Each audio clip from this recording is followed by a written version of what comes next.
mag-birthday wish muna si Papa, okay? Or si Daddy. Okay? Tapos si Mami din, okay? Dapat dalawa talaga, okay? And so, start muna natin with Daddy. Kung ano yung magiging birthday wish ni Daddy para sa'yo. Ayan, si Mami daw muna. MJ, wish you good health and be a good girl always. Okay? Yes!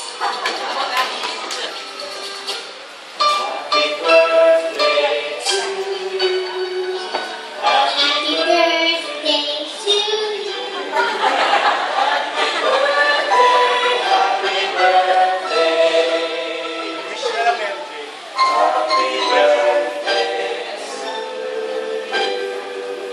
Ayan, how about the wish of MJ? May wish ka ba, baby? Ayan. Pakinggan naman natin yung birthday wish ni MJ. I want a baby brother.